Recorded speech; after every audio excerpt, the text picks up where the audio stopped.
এদিকে জেরুজালেম মাত্র একজনে বিজয়ী করেছে। জেরুজালেমকে বিজয়ী করেছে উমর বিন খাত্তাব রাদিয়াল্লাহু তাআলা আনহু।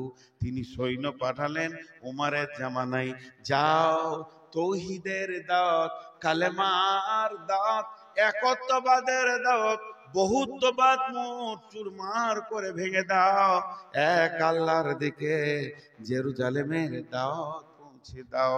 সাহাবা রাদিয়াল্লাহু মাজমাইনেরা জেরুজালেমে পৌঁছেছে।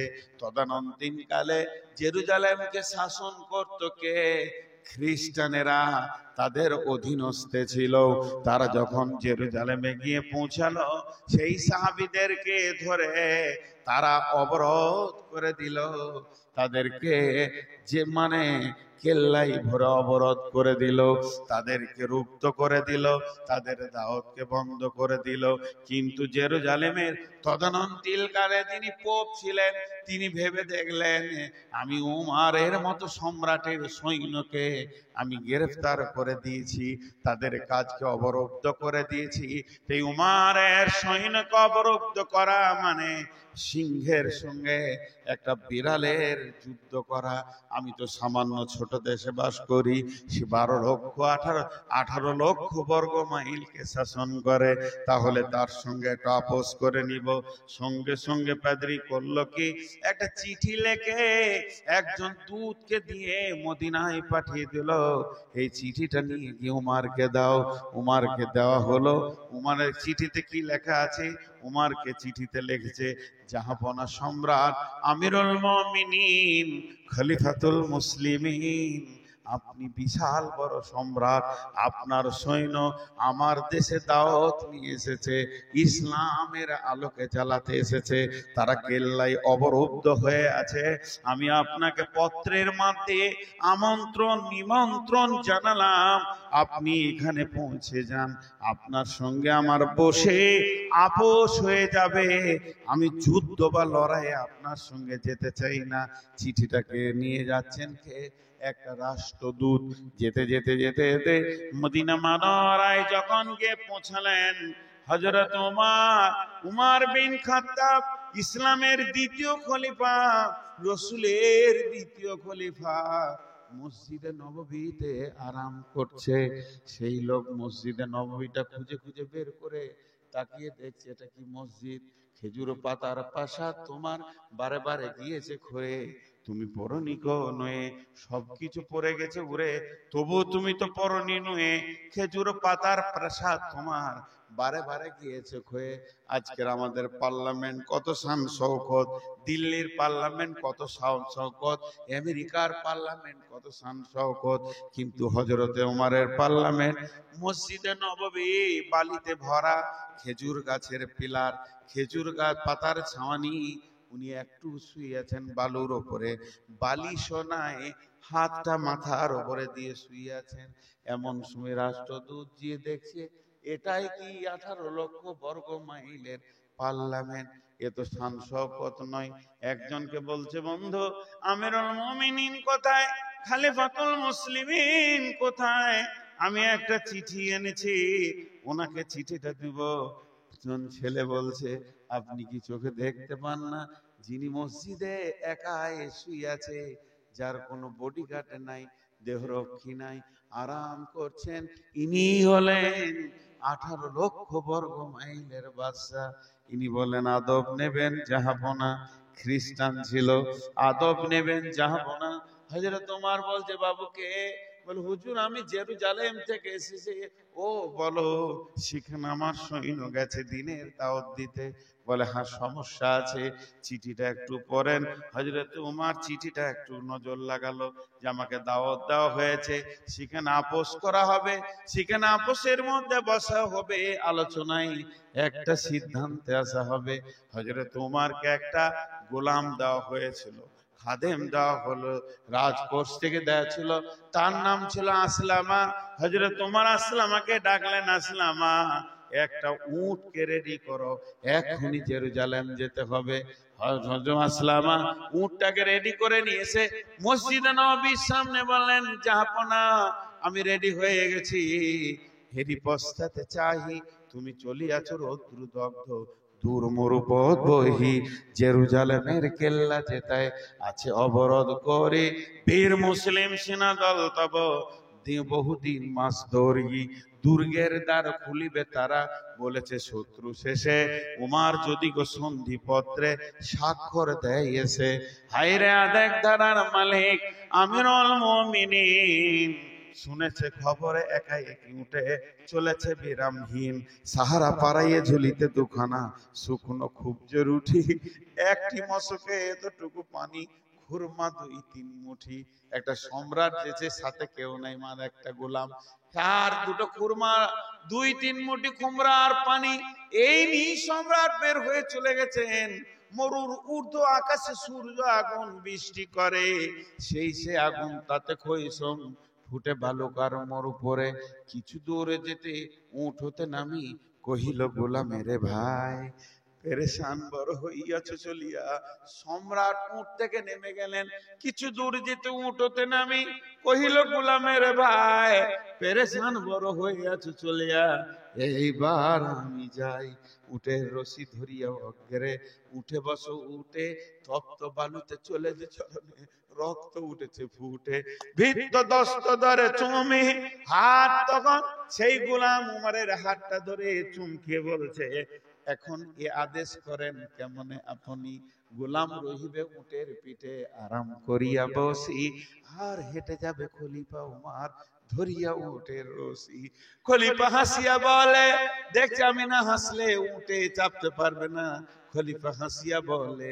তুমি জিতে গিয়ে বড় হতে চাও ভাই রে এমনই চলে রোজ কিয়ামতে আল্লাহ যেদিন বলিবে উমর পরে করিনি খলিফা মুসলিম জাহানের তরে সুখ তরে তোরে কি জবাব দিব কি করিয়া মুখ দেখাবো রসুলের ভাই আমি তোমাদের প্রতিনিধি মাত্র মোর অধিকার নাই আরামে সুখের মানুষ হইয়া মানুষের নিতে সেবা ইসলাম বলে সকলে সমান কে বড় ক্ষুদ্র কে বা গোলাম চরিল উটের পিঠে জুমা উমার ধরিল রশি মানুষের স্বর্গে তুলিয়া ধরিয়া ধুলাই নামিল শশী পালাক্রমে চলছে চলতে চলতে চলতে এবার জর্ডান নদী এসে গেছে নদীটা পার হয়ে গেলেই জেরুজালেমে চলে যাবে বর্ডার পার হয়ে চলে যাবে ওদিকে বর্ডারে সবাই শুনতে পেয়েছে আমিরুল মুমিনিন আছে 18 লক্ষ বর্গ মাইলের বাদশাহ সঙ্গে সঙ্গে কোম্পানি মেজর পাঠিয়ে দিয়েছে কয়েকজনকে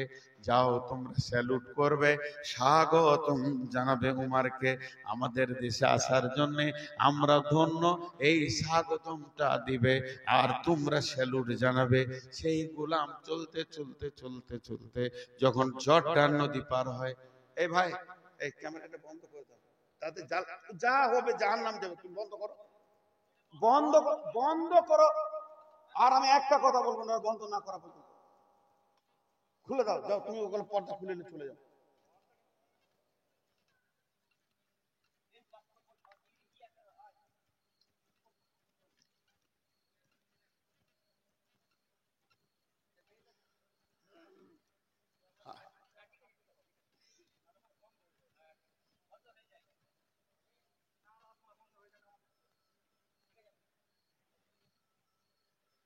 আমি পারবো না আমি হাই প্রেসার আছে এগুলো নিতে পারবো না মন মোশনে ঠিক একটা বিষয়টা একটু শেষ হোক আসবে মন মোশনে আসছে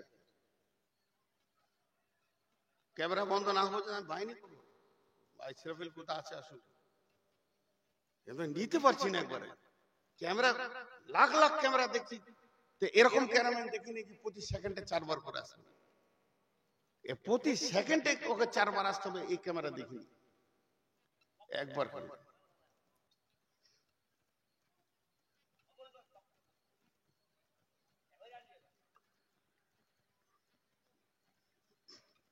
আস্তাগফিরুল্লাহ আল্লাযী লা ইলাহা ইল্লা হুয়াল হাইয়ুল কাইয়্যুম আস্তাগফিরুল্লাহ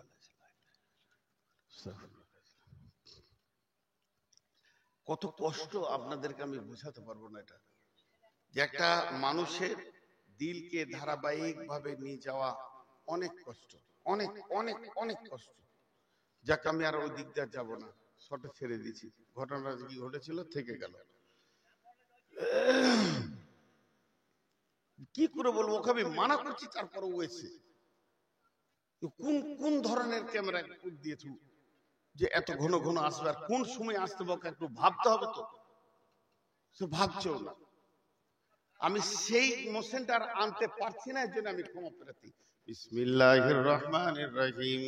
লাইসাল বিররা আন তুওয়াল্লু উজুহাকুম কিবালাল মাশরিকি ওয়াল মাগরিবি ওয়ালাকিন্নাল বিররা মান আমানা বিল্লাহি ওয়াল ইয়াউমিল আখিরি ওয়াল মালাইকাতি ওয়াল কিতাবি ওয়ান নাবিয়্যিন وآتى المال على حبه ذوي القربى واليتامى والمساكين وابن السبيل والسائلين وفي الركاب وأقام الصلاة وآتى الزكاة والموفون بعهدهم إذا عاهدوا والصابرين في البأساء والضراء وحين البأس أولئك الذين صدقوا وأولئك هم المتقون।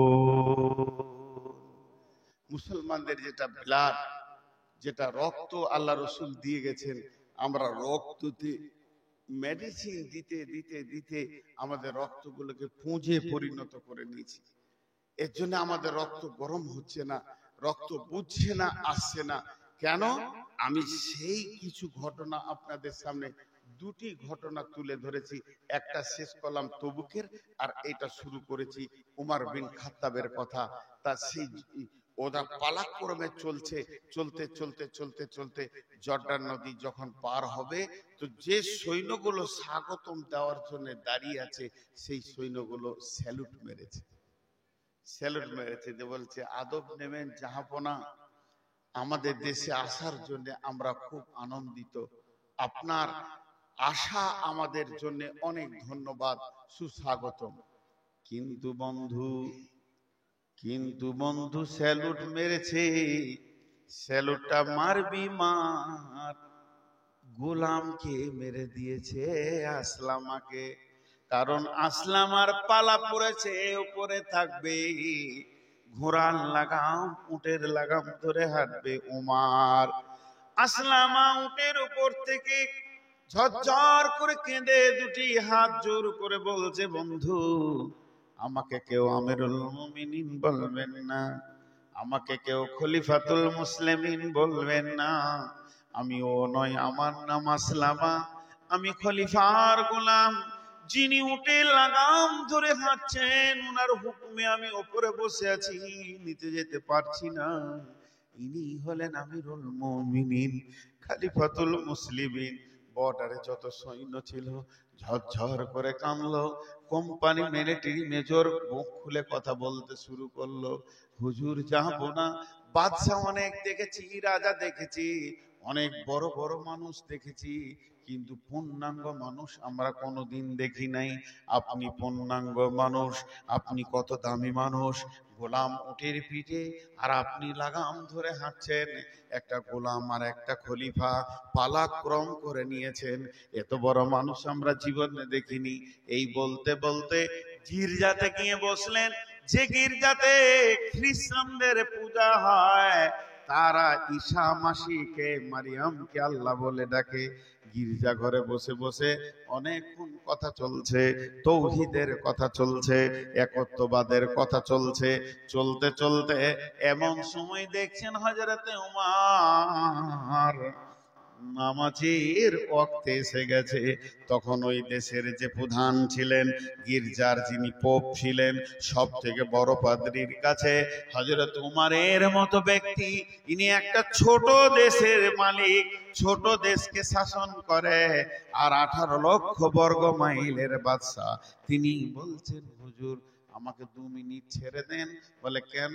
বলে আমি একটু গির্জার বাইরে গিয়ে, নামাজের টাইম হয়ে গেছে, কসর করে 2 রাকাত নামাজ পড়ি। তখন পাদ্রী বলে উঠলো, আমাদের এই আঙ্গিনায় গির্জায় পড়িলে নামাজ হবে নাকি কবুল আল্লাহর দরগায়?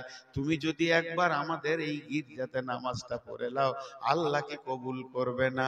হযরত ওমর ছিলেন খুব দূরদর্শিতা বিচক্ষণ মানুষ। তিনি বলে ফেললেন, শুনেন বন্ধু, আগামী গির্জায় আমি নামাজ পড়বো, কিন্তু আমি আমার সৈন্যকে কন্ট্রোল করতে পারবো না। যদি আমি এখানে নামাজ পড়েনি, সৈন্যরা বুঝে ভাববে জেরুজালেম বিজয়ী হয়ে গেল, গির্জাটাকে ভেঙে এবার মসজিদ বানাতে হবে। তাহলে গির্জা ভেঙে মসজিদ বানানো তখন শুরু করে দেবে, আমি সামলাতে পারবো না।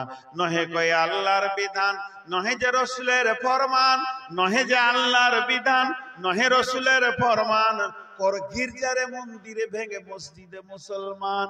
এটা কোনদিন আল্লাহ মেনে নেবে না। মন্দির গির্জা ভেঙে মসজিদ করো, রসুলও এ ফরমান দিয়ে যায়নি যে তোমরা মসজিদকে ভেঙে মন্দির কর, মন্দিরকে ভেঙে মসজিদ করো, গির্জাকে ভেঙে মসজিদ করো। এটা হাদিস কোরআনে কোথাও নাই। ইভেন কোন মুসলমান 5 ওয়াক্তের নামাজি মুসলমান, সে মুসলমান, তার বাপ মুসলমান, তার দাদা মুসলমান, তার 70 পুরুষ মুসলমান, স্বেচ্ছায় যদি জায়গা না দেয়, তার জায়গায় মুসলমান কোনদিন মসজিদ বানাতে পারবে না। এটা ইসলামের বিধান। বেঈমানরা বলছে 1000 মন্দিরকে মসজিদ করা হয়েছে, এটা ভুল ধারণা। কারণ শুনেলেন ইসলামের বিধান, উমার তখনই বলেছিলেন নহে কয় এই আল্লাহর হুকুম, নহে যে রসুলের বিধান, কর গির্জারে ভেঙে মসজিদে মুসলমান, আমাকে বাইরে নামাজ পড়তে দেন। কোম্পানি মেজর তখন বলছে হুজুর আর একটা খবর নেবেন। ইনি উঠে লাগাম ধরে হেঁটেছে, গোলামকে উটের উপরে বসিয়েছে। সঙ্গে সঙ্গে পোপ বলছেন বন্ধু আর কোনো আপোষ নাই, আর বসাবসি নাই, সব ঝামেলা মিটে গেছে, আপনি হাতটা বাড়িয়ে দেন। আর আল্লাহ হযরতে উমর হাত বাড়িয়ে দিলেন। পোপ হাতে হাত রেখে বললেন আশহাদু আল্লা ইলাহা ইল্লাল্লাহু ওয়া আশহাদু আন্না মুহাম্মাদান আবদুহু ওয়া রাসূলুহু। মুসলমান একটা চরিত্রের অস্ত্র কত ধার ছিল। গোটা জেরুজালেম বিজয়ী হয়ে গেল, ইসলাম পরিণত হলো, প্রতিষ্ঠিত হলো।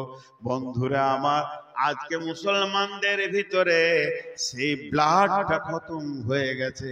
ওরা ভাবছে ইসলাম নতুন ধর্ম, নবী মুহাম্মদ ইসলাম ধর্মের জন্ম দিয়েছে। জি না, নবী মুহাম্মদ সাল্লাল্লাহু আলাইহি সাল্লাম ইসলামকে পূর্ণাঙ্গ সাজিয়েছেন, নিখুঁত করেছেন।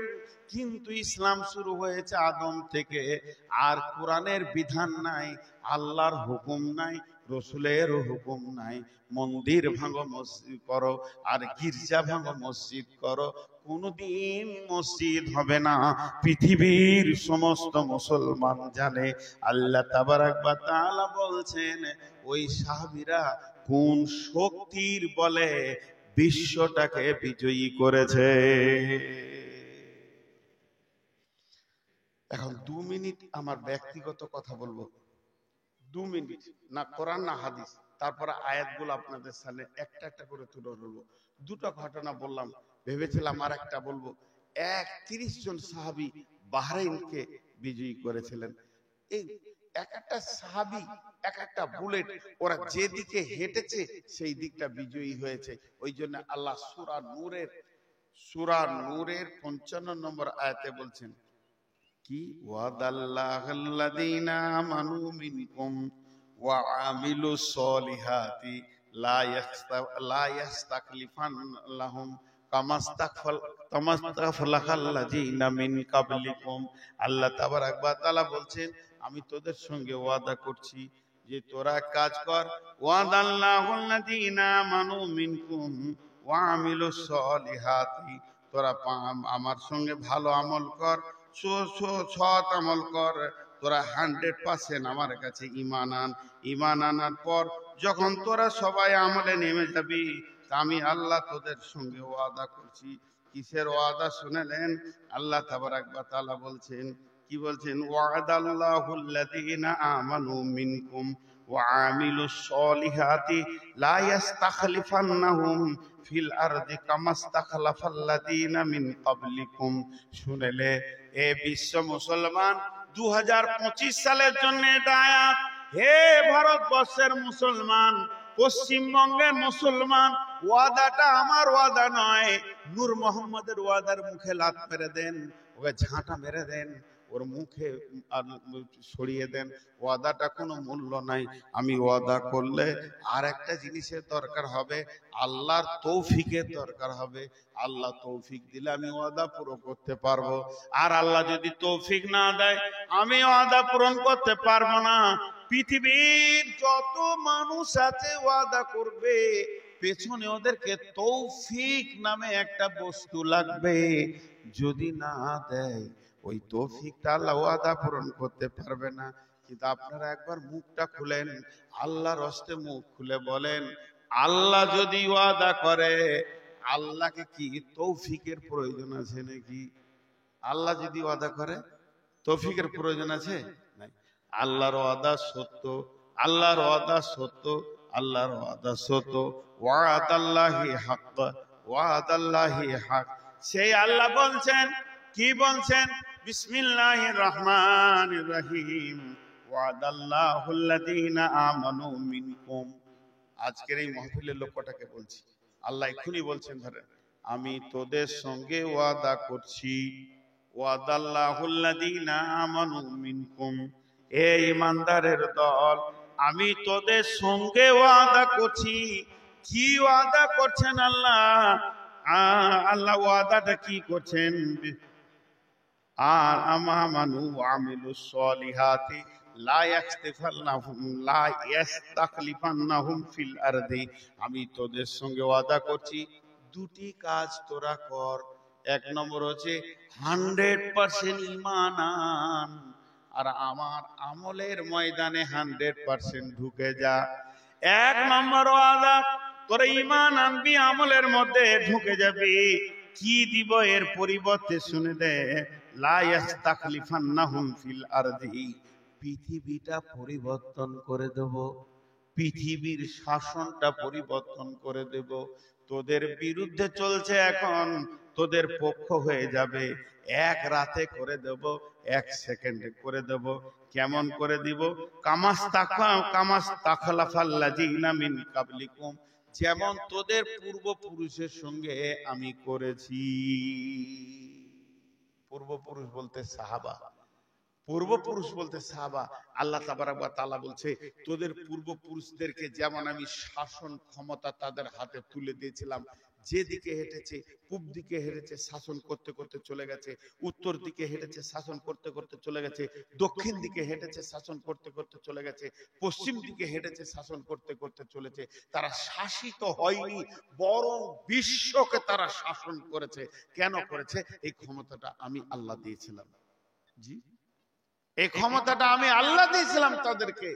কিন্তু তোদের ব্লাড শূন্য হয়ে গেছে, তোরা পারবি কি করে? যেমন রক্তে সুগার, আমার যেমন সুগার, সুগার ঢুকে গেলে মানুষকে দুর্বল করে দেয়, ক্ষমতাচ্যুত করে দেয়, শক্তি কমে দেয়, মাথা ঘুরে নানা রকম হয়, অল্পে রাগ হবে, টেনশন হবে, বেশি কথা শুনতে পারবে না, লম্বা ফোন রিসিভ করতে পারি না। এগুলো কেন? সুগারের একটা বড় কারণ আছে, যে কারণটা এই অবস্থাটা ঘটাবে।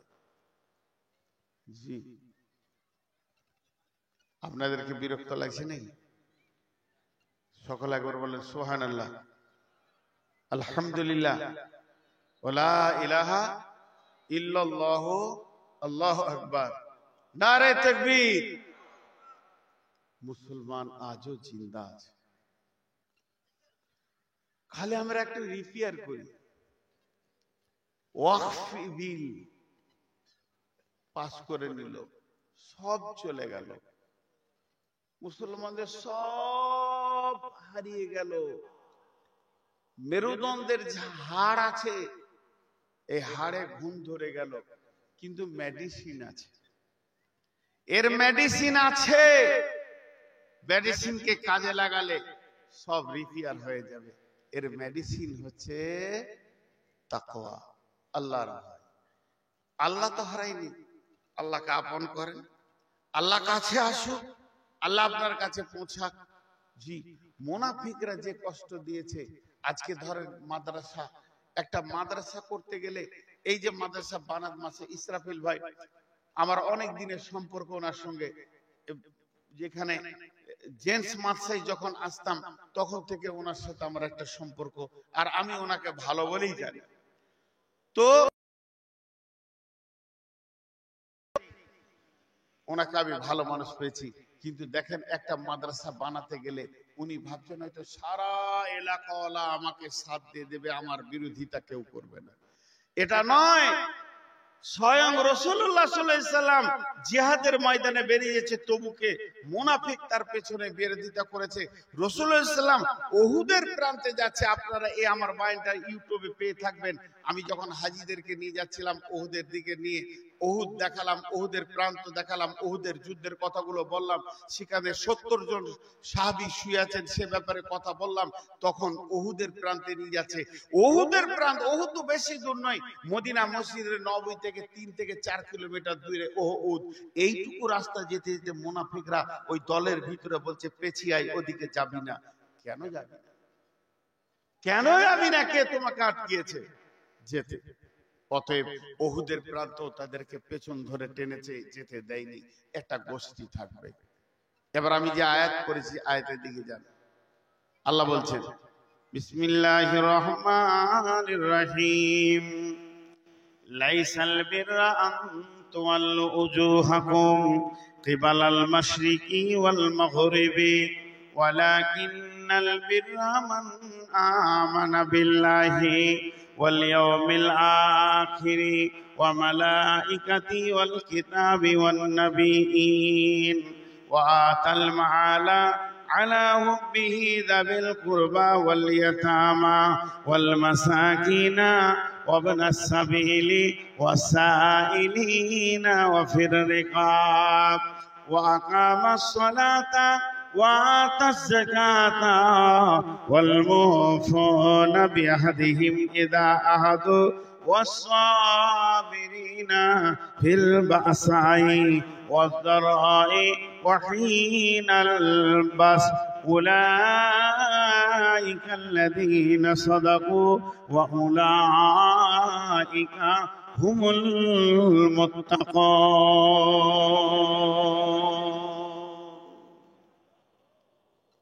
দুটো কথা খালি কানে ভরেলেন, দুটি কথা কানে ভরেলেন, মাত্র দুটি বলবো। এতক্ষণ আমি যে বক্তব্য আপনাদের সামনে রাখলাম সেইটা থেকে যেটা পেয়েছেন এরপরে যেটা পাবেন। প্রথম যেটা আমি বক্তব্য রাখলাম, আমাদের উত্তরসূরি যারা পূর্বে ছিল, যারা আমাদের মুরব্বী, যারা আমাদের ইতিহাস, তাদের ইতিহাসটা দিলাম, তারা কজনে দেশ জয় করেছে, তাদের কাছে কোন ক্ষমতাটা ছিল আর আমাদের কাছ থেকে কোনটা হারিয়েছে, ওটাকে আনতে হবে। এটাই আমার বক্তব্য। আল্লাহ তাবারাক ওয়া তাআলা বলছেন মুসলমানদের যেটা ক্ষমতা তার নাম হচ্ছে তাকওয়া, তার নাম হচ্ছে আল্লাহর ভয়। এই যে রমজান গেল, রমজানের ভিতরে গোটা রমজানটা রাখা হলো কেন? রমজানটা বানানো হয়েছে লাআল্লাকুম তাত্তাকুন, তোদেরকে আমি মুত্তাকি বানাবো, তোদের ব্লাডের ক্ষমতা বানাবো, তোদেরকে আমি আল্লাহওয়ালা বানাবো। আল্লাহ বান্দা, বান্দা আল্লাহ একটা সম্পর্ক হয়ে যাবে। পৃথিবীর মানুষ আমাদের সঙ্গে না থাকলে যদি শুধু আল্লাহ থেকে যায় যথেষ্ট হয়ে যাবে। এর জন্য আল্লাহ মুত্তাকি বানিয়েছেন। তাহলে প্রকৃত মুত্তাকিকে, এই মুত্তাকিটা যদি আমাকে রাখতে হয়, চিরদিন ধরে রাখতে হয়, মওত পর্যন্ত রাখতে হয়, আমি এমন আমল করব যেন আমি আর মুত্তাকিত্ব না হারিয়ে যাই। আমি মুত্তাকি হয়ে প্ল্যাটফর্মে থাকব, আমার দ্বারা সমস্ত কাজ হবে, আমি সব কাজ করতে পারবো। আল্লাহ তাবারাক ওয়া তাআলা বলছে তোর ভিতরে 5খানা ঈমান রাখতে হবে আর 5টা আমল পৃথিবীর বুকে করতে হবে। এই 5 5 10 10টা আমলের ময়দানে যখন তুমি দাঁড়িয়ে থাকবে, আল্লাহ তাবারাক ওয়া তাআলা তোমাকে মুত্তাকি করবেন।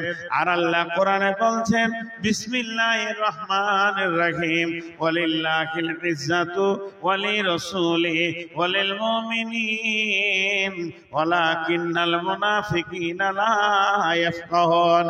এই পৃথিবীতে ইজ্জত পাবে কে? আল্লাহ পাবে। আর কে পাবে? রাসূল পাবে। আর কে পাবে? মুমিন পাবে। তাইলে আমি বেজ্জতি হচ্ছি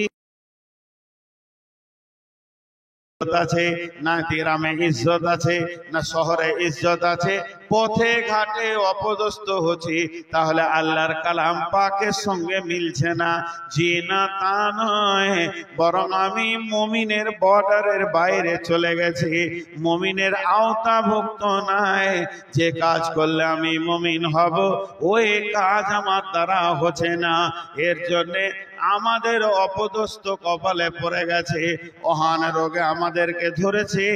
দুনিয়া নিয়ে আমরা ব্যস্ত, আমাদের ঘর বাড়ি অট্টালিকার উন্নতি হচ্ছে, কিন্তু মসজিদের উন্নতি হচ্ছে, দেওয়ালের মসজিদের অট্টালিকা উন্নতি হচ্ছে, নামাজের কাতারে দেখা যায় না।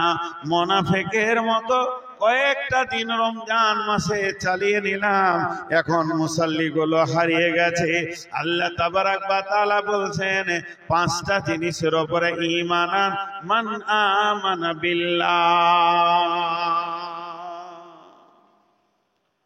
তুমি আল্লাহর উপরে ঈমান আনো, রাসূলের উপরে ঈমান আনো, আল্লাহর উপরে তুমি কামিল ঈমান আনো।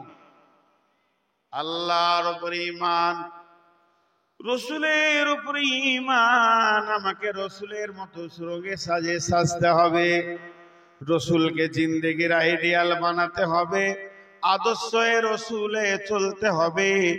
আর তারপরে আমাকে করতে হবে আখিরাতের উপরে ঈমান আনতে হবে, পরকালের উপরে ঈমান, কিতাবের উপরে ঈমান, কোরআনের উপরে ঈমান। যত কিতাব আছে ঈমান। আর সারা পৃথিবীতে যত নবী এসেছিলেন নবীদের উপরে ঈমান আনতে হবে। আল্লাহর উপরে ঈমান, আখিরাতের উপরে ঈমান, নবীদের উপরে ঈমান, আর ফেরেশতার উপরে ঈমান। পাঁচটা জিনিসের উপরে ঈমান আনতে হবে। আল্লাহর উপরে ঈমান, আখিরাতের উপরে ঈমান, কিতাবের উপরে ঈমান, ফেরেশতার উপরে ঈমান, আর নবীদের উপরে ঈমান। একদম দৃঢ় বিশ্বাস রাখতে হবে আল্লাহ আছি, তিনি এক, ওয়াহদাহু লা শারীক, যার কোনো অংশীদার নাই। দুই নম্বর, পরকাল আছি,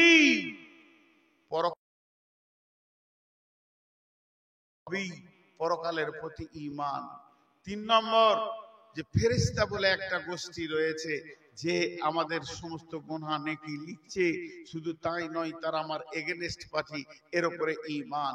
নবী যত কিতাব এসেছে, আসমানি কিতাব যত এসেছে, সব কিতাব সত্য, কিন্তু আমাদের আদর্শের কিতাবের নাম হলো কোরআন, এর উপরে ঈমান। আর সমস্ত নবীর উপরে ঈমান। পাঁচটা জিনিস আমল করতে হবে। ওয়াতাল মালা আলা হুব্বিহি যাবিল কুরবা ওয়াল ইয়াতামা ওয়াল মাসাকিন ওয়াবনাস সাবিলি ওয়াসাইলিনা ফির রিকাব। এক নম্বরে আমাকে আপনাকে আমলের ময়দানে নামতে হবে। ওয়াতাল মাল, মাল দান করতে হবে। ছটা জায়গার কথা বলেছেন। আলা হুব্বিহি যাবিল কুরবা ওয়াল ইয়াতামা ওয়াল মাসাকিনা ওয়াবনাস সাবিলি ওয়াসাইলিনা ফির রিকাব। আর ওয়াকামাস সালাতা, নামাজ কায়েম করতে হবে।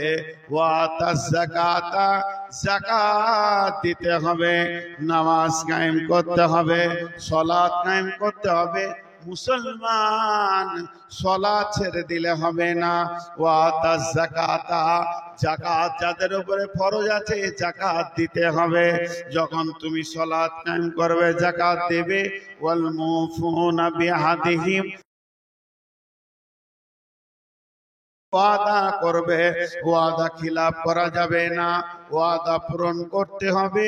ওয়াসসাবিরিনা ফিল বাসাই ওয়াদ-দারাই ওয়া হিনাল বাস, বিপদ আপদে এবং যুদ্ধের ময়দানে ধৈর্য ধারণ করতে হবে। যখন এই কথাগুলো করবে তখন আল্লাহ বলছেন উলাইকাল্লাযীনা সাদাকু, তোমরাই হলে সত্য, ওয়া উলাইকা হুমুল মুত্তাকুন, তোমরাই মুত্তাকি।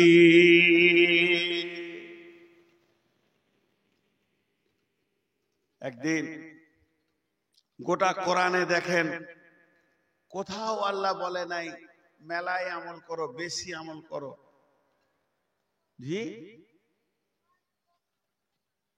তুমি বেশি আমল করো এটা বলেনি,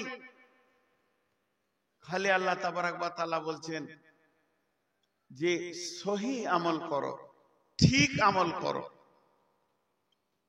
সলেহা ভালো আমল করো, আমালান সলেহা, তোমরা ভালো আমল করো, কিন্তু বেশি আমল করো বলেনি। তো আল্লাহ তাবারাক ওয়া তাআলা পাঁচটা কথা বলেন আমাদেরকে।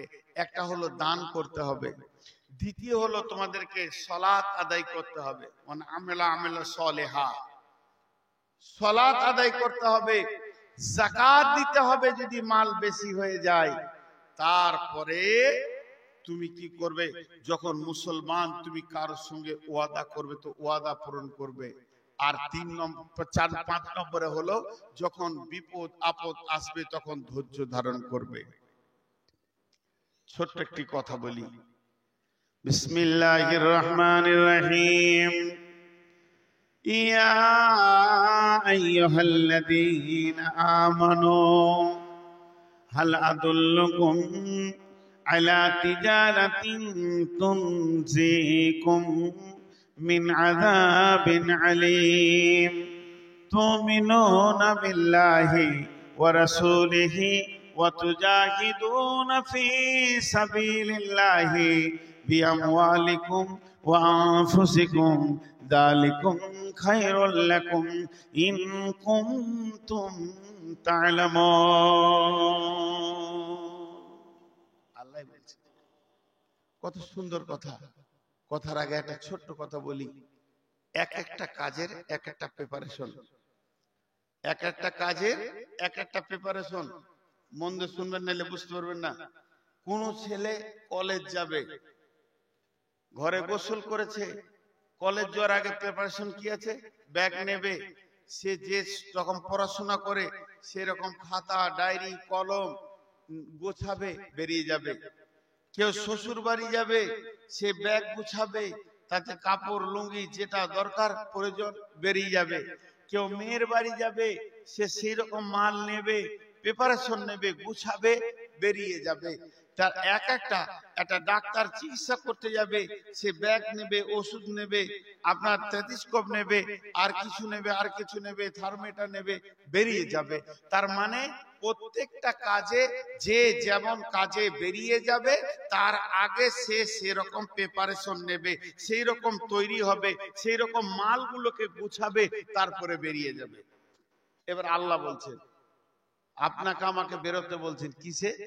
ইয়া আইয়ুহাল্লাযীনা আমানু, হে ঈমানদারেরা, হাল আদুল্লুকুম আলা তিজারাতিন তুনজিকুম মিন আযাবিন আলীম, আমি কি তোমাদেরকে এমন একটা ব্যবসা শিখিয়ে দেব না যে ব্যবসাটা করলে তোমরা আযাবে আলিম থেকে বেঁচে যাবে?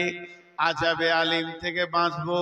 আযাব থেকে বাঁচার জন্য আল্লাহ নিজে বলছেন এমন একটা ব্যবসা করো যে ব্যবসাতে তুমি ও আযাব থেকে বাঁচবে।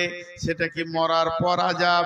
আযাবিন আলিমের দুটি ভাগ, মরার পরও আযাব, জাহান্নামের আযাব, কবরের আযাব, পুলসিরাতে আযাব, কিয়ামতের আযাব থেকে বেঁচে যাবে।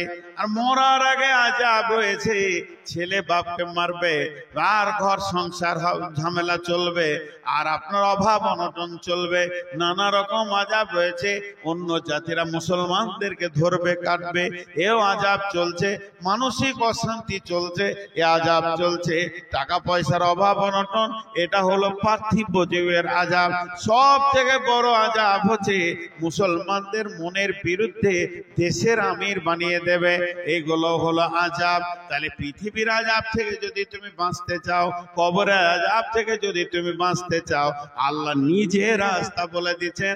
আমি কি তোমাদেরকে এমন একটা ব্যবসা শিখিয়ে দেব না, এমন একটা কৌশল শিখিয়ে দেব না, যে কৌশলটা করলে পরে আযাবে আলিম থেকে বেঁচে যাবে।